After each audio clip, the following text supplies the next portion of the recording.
you didn't even hire anyone to help you with removing the debris, and like take us through that. Like what was that experience like? Yeah, that was not in the plan whatsoever. So I Yeah, was going to hire a demolition team to fully gut this house back to the bricks. It was a 110-year-old house, had plaster and metal lath on the walls. Like this was the old way construction used to work. right. And my 50-year-old father and I went in this place, and because we couldn't hire anybody, we had to do it ourselves.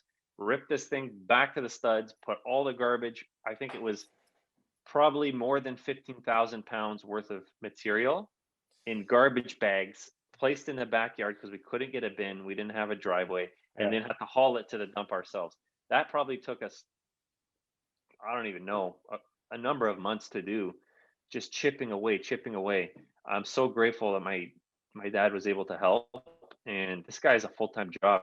He runs a freaking construction yeah, division, yeah. and he was still willing to come and help me.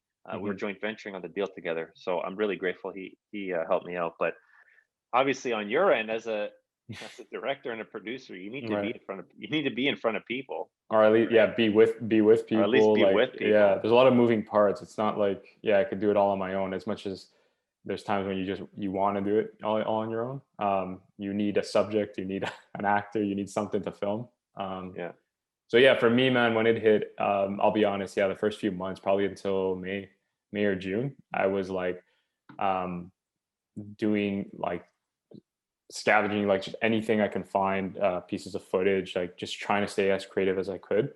But it wasn't doing anything for me. Like I still made content, but they were very like simple, like 15-second videos.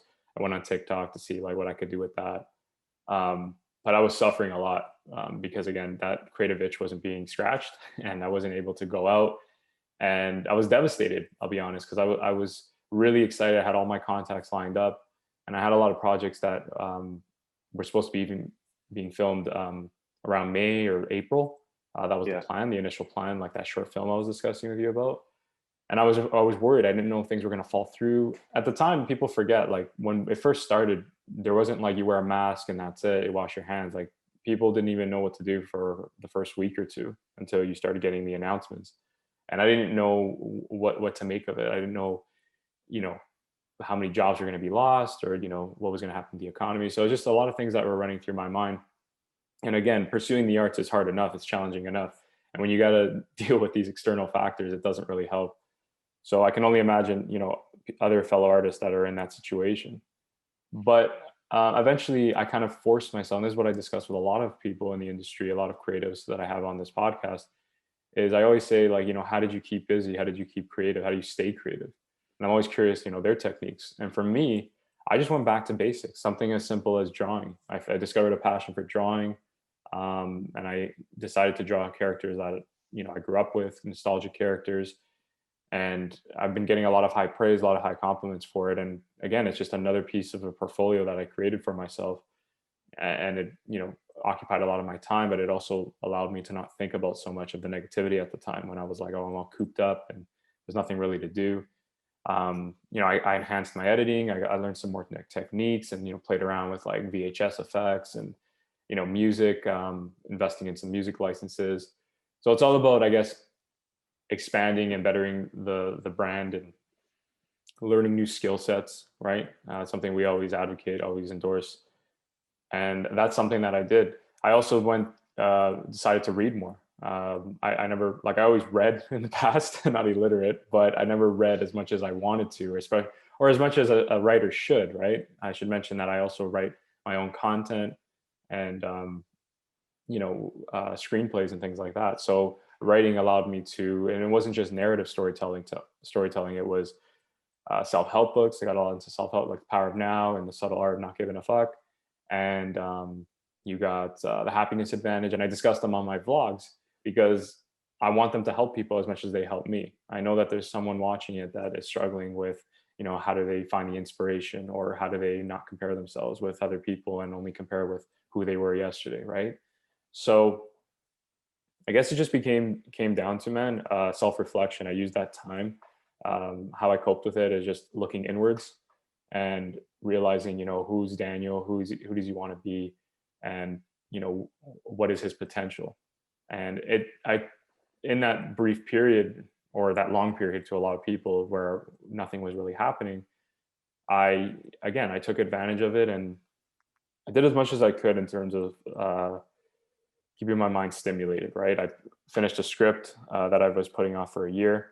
I helped that short film, in the behind the scenes, like getting people on board, and it was just a long experience. And I know I seem like I'm kind of going off on a rant here, but No. it was just very interesting time, man. There was a lot going on, and I was in a low place, but I rose above it. And this is why I'm happy you mentioned at the beginning, like people think like they'll see my content, and I get compliments all the time, like you're doing great, can't wait to see more content, whatever. But people don't realize, like, I went through a really low time, trying to figure out, what I wanted my content to be about.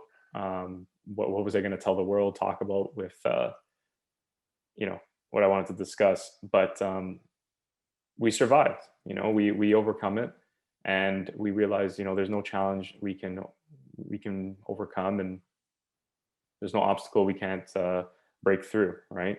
And we prove that with ourselves. And I wanted to Yeah. know with yourself, like, did you have a moment after those 2 months kind of passed? Did you notice things were picking up for you? Yeah. Before I get into that, I did definitely feel like this whole renovation has been drawn out, but I would not change a thing. I'll get into that in a sec, but I, it's interesting the way you described your experience during the pandemic, because I had a similar one where I feel like we're on the same boat, especially when it comes to uh, entrepreneurship. I think Right. entrepreneurship gets a very glorified rap from Hmm. the industries today. Yep. But I do feel like it can be, even pre-pandemic, can be a very lonely endeavor Yeah. for a lot of people. Like I've been lucky to be part of some really great communities and groups of people who are very entrepreneurial and business oriented, and a lot of them starting their own things. And even pre-pandemic, it can be a very lonely endeavor when you're starting out. You don't have a team that you're working with every day. You're kind of on your own doing Yeah. your thing.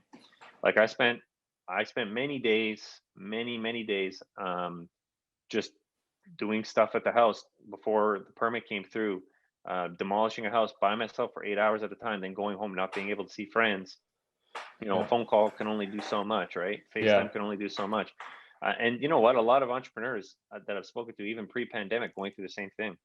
Um, so, Well, yeah, you mentioned definitely. pre-pandemic, though. That's something I forgot to mention, is that's I think what was devastating for me is pre-pandemic I was already trying to figure my stuff out. And I Right. think that's what it is I found some sort of salvation with this, production. And I was like, oh, I'm excited. Like things are gonna hopefully, like, not instantly happen, where you're making money and whatever. It's just more like you found something like you can grab onto or look forward to. And I Yeah. think with the pandemic, especially like I said, with for entrepreneurs or people that are trying to make something for themselves, that's where it was a block in the road. It was just a huge obstacle that we Yeah. didn't know what to make of it initially. Yeah. Right? I think the pandemic shone a light on people. They went internal, and they really reflected on who they were, the habits that they had as individuals, because people really became their habits during the pandemic. Yeah. And those that maybe went to a deep dark place, I'm sure a lot of people, including myself, have been there, realize, okay, why am I here? How can I get myself out? And then realize maybe it's their philosophies, maybe it's their habits, whatever. And they had to kind of rework or reinvent themselves to rise above it. I think there's a lot of good that came out of the pandemic, as bad as it was, in terms of a lot of people being able to reinvent themselves.